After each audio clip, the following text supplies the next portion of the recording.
Hello दोस्तों, आज हम लोग ब्रेन ट्रेसी की बुक गेट स्मार्ट से 3 बातें सीखेंगे। इन बातों को आप सीख के आप अभी जो भी काम कर रहे हो उसमें डिसीजन लेने की एबिलिटी को इन्हांस करके, अपने काम करने के तरीके को चेंज करके, सोचने के तरीके को चेंज करके आप अपने परफॉर्मेंस को, प्रोडक्टिविटी को बहुत हद तक बढ़ा सकते हो। हमारे ब्रेन में 100 बिलियन ब्रेन सेल्स है और हर एक ब्रेन सेल्स जुड़ा हुआ है 20,000 अदर सेल्स से। यानी कि ब्रेन एक्सपर्ट टॉनी बुजेंग के अनुसार इस यूनिवर्स में जितने भी मॉलिक्यूल है हम लोग उससे भी ज़्यादा आइडियाज जनरेट कर सकते हैं। लेकिन प्रॉब्लम यह है कि हम अपने इस मेंटल पोटेंशियल का बस 2% हिस्सा यूज़ कर पाते हैं।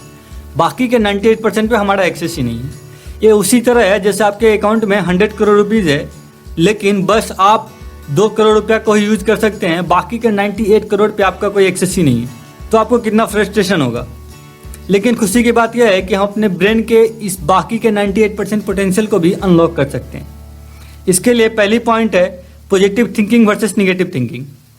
ग्लास एक ही है, एक इंसान बोलता है कि यह पानी से आधा भरा हुआ है और दूसरा बोलता है कि यह ग्लास आधा खाली है। कुछ लोग होते हैं जिनको कमियां ढूंढने का आदत पड़ा रहता है, वो अपॉर्चुनिटी में भी प्रॉब्लम ढूंढ लेंगे, वो हर इंसान के अंदर से बुराई ढूंढ लेंगे। लेकिन सक्सेसफुल लोग ऐसे नहीं सोचते दोस्तों, वो हर प्रॉब्लम में अपॉर्चुनिटी ढूंढ लेते हैं। हर इंसान में कोई यूनिक क्वालिटी होता है, उस क्वालिटी को ढूंढ लेते हैं। दूसरे इंसान में यूनिक क्वालिटी ढूंढ लेना, हर प्रॉब्लम में अपॉर्चुनिटी ढूंढ लेना, ये सोने की खुदाई करने के जैसे है। जैसे कि 1 तोला सोना निकालने के लिए हम लोग को कई टन मिट्टी हटाना पड़ता है, लेकिन खुदाई करते समय हमारा ध्यान सोने पे होना चाहिए, ना कि मिट्टी पे। हम लोग अपने अंदर पॉजिटिव माइंडसेट इजीली डेवलप कर सकते हैं। इसके लिए कुछ प्रैक्टिस है। पहला प्रैक्टिस है आई एम रिस्पॉन्सिबल।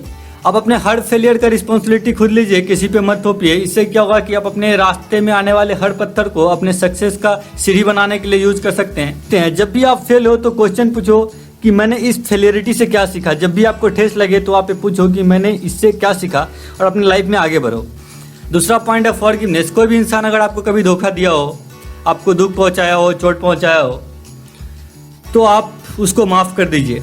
उस घटना को याद रखिए ताकि वो आपको दोबारा धोखा ना दे पाए, लेकिन उसको माफ़ करके आप अपने आप को हल्का बना लीजिए। आप जितना हल्का होइएगा अपने लाइफ में उतना ही ऊपर उठ पाइएगा। बदले लेने की भावना वैसे है जैसे आपको कोई चाकू मार दिया और आप चाकू लिए घूमते हो, इससे कभी भी आपका घाव नहीं भर पाएगा। तीसरी पॉइंट है कि लोगों को आप कितने अच्छे हो इस आधार पर ट्रीटमेंट करो, ना कि वो कितने बुरे हैं। अगर कोई आपके साथ बुरा व्यवहार करता है तो उसका संस्कार है, लेकिन आप उसके साथ अच्छा व्यवहार करो। आप अपने संस्कार को दूसरे के लिए मत छोड़ो। दूसरा पॉइंट है long term thinking plus immediate action. एक रिसर्च में पाया गया कि जो लोग दूर का सोचते थे, 1-2 साल नहीं, कम से कम 5 साल दूर का सोचते थे, वो अपने लाइफ में ज़्यादा सक्सेसफुल हुए और ज़्यादा चीज़ों को अचीव कर पाए, वो ज़्यादा खुश थे उनके मुकाबले जिनका थिंकिंग शॉर्ट टर्म था।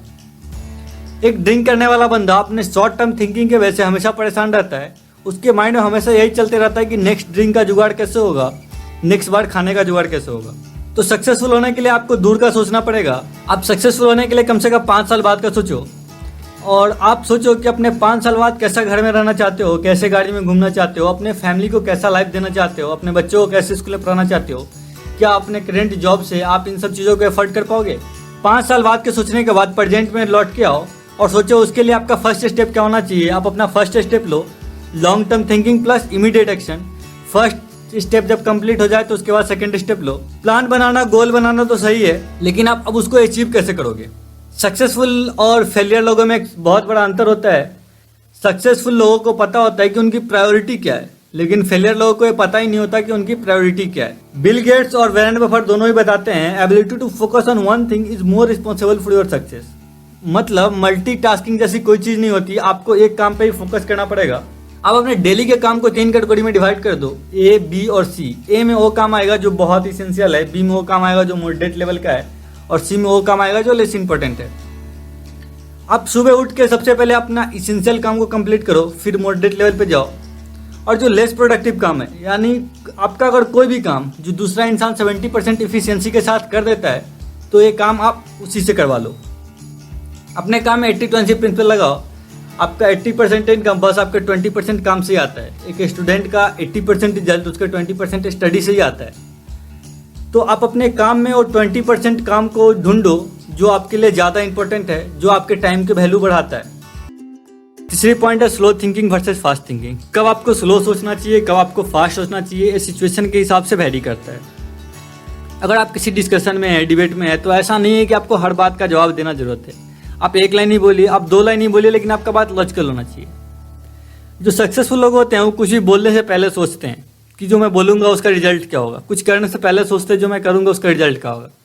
लेकिन जो फेलियर लोग होते हैं वो ये बात नहीं सोचते, वो पहले कुछ कर लेते हैं, पहले कुछ बोल लेते हैं, तब सोचते हैं कि यार मैंने ये गलती कर दी, मुझे ऐसा नहीं बोलना चाहिए था, मुझे ऐसा नहीं करना चाहिए था। स्पेशली जब लोग गुस्से में होते हैं तो कुछ ऐसा डिसीजन ले लेते हैं कि वो हमेशा के लिए परमानेंट हो जाता है। तो कभी भी टेम्प्रोरी इमोशन के बेस पे परमानेंट डिसीजन नहीं लीजिए। थोड़ा रुक के सोचिए, कुछ देर के लिए आपको पता चलेगा कि आपको ऐसा नहीं करना चाहिए था।